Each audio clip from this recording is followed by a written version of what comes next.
Bonjour à toutes et à tous, chères lectrices et chers lecteurs assidus de Corbeau News Centrafrique. C'est Gisèle Moloma qui vous retrouve ce matin pour notre échange habituel, où nous décortiquons l'actualité avec la rigueur que vous nous connaissez. Et je ne suis pas seule, bien sûr. J'ai à mes côtés mon cher collègue Barthélémy Kossi. Nous allons aborder ensemble cette actualité qui, avouons-le, nous laisse pantois, le culot affiché par la MINUSCA sur les réseaux sociaux. Bonjour Barthélémy Kossi. Bonjour Gisèle Moloma, bonjour à notre cher public. Pantois est un euphémisme, Gisèle Moloma. Ce qui fait la une, c'est cette provocation de la MINUSCA qui se vante publiquement d'avoir facilité, ou du moins solidement accompagné, l'installation d'un troisième mandat pour le dictateur Faustin-Archange Touadéra, une véritable insulte à la mémoire du peuple centrafricain et à sa soif de démocratie. Effectivement, Barthélémy Kossi, c'est ce que notre article du jour dénonce avec une indignation palpable. L'autocongratulation de cette organisation onusienne prend une tournure vraiment révoltante. Leurs dirigeants osent hisser au rang de victoire l'instauration d'une gouvernance répressive totalement inédite dans notre pays. C'est tout simplement ahurissant. Ah, mais les faits, Gisèle Moloma, ces faits que l'on voudrait nous cacher, donnent pleinement raison aux critiques centrafricaines de longue date. La communication officielle de la MINUSCA brandit l'extension de l'autorité de l'État et le processus électoral comme des réussites éclatantes. Mais quiconque vit à Bangui ou dans nos provinces sait que la vérité est tout autre. C'est l'histoire d'un accompagnement passif, quand ce n'est pas une complicité pure et simple dans la construction d'un pouvoir personnel et sans partage. Une complicité active, Barthélémy Kossi, c'est le mot juste. L'article va même plus loin en qualifiant la MINUSCA de machine de production des faux rapports.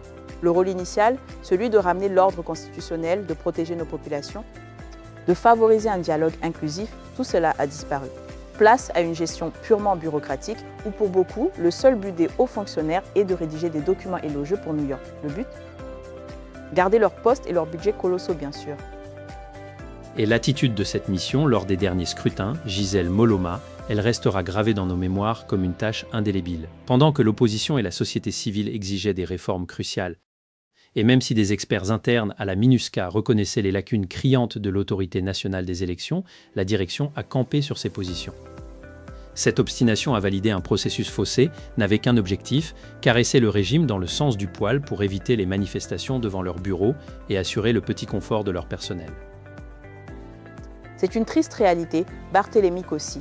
En installant une Rwandaise à sa tête et en alignant sa diplomatie sur les intérêts du régime du dictateur Faustin-Archange Touadéra, la MINUSCA a tout bonnement abandonné son rôle d'arbitre impartial. Elle est devenue un bouclier institutionnel.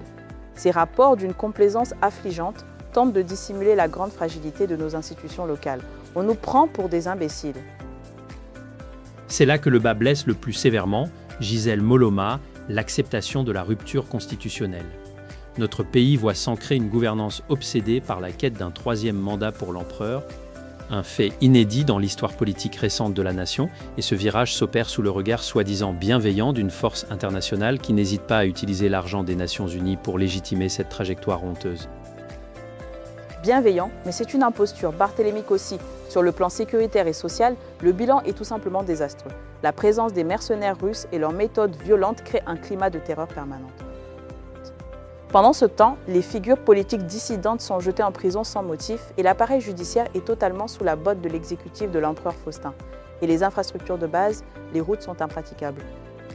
L'éducation s'écroule et les tentatives de réhabilitation menées à la va-vite par la MINUSCA ne sont que de misérables pansements sur des plaies qui purulent. C'est clair, Gisèle Moloma. Ce triomphalisme officiel ne trompe plus personne.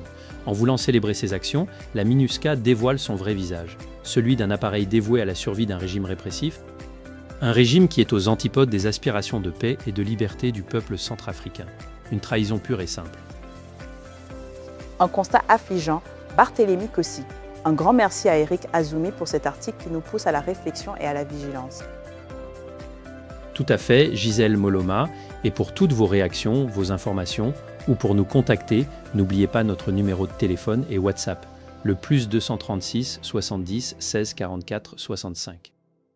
Restez connectés à Corbeau News, Centrafrique pour une information libre et engagée.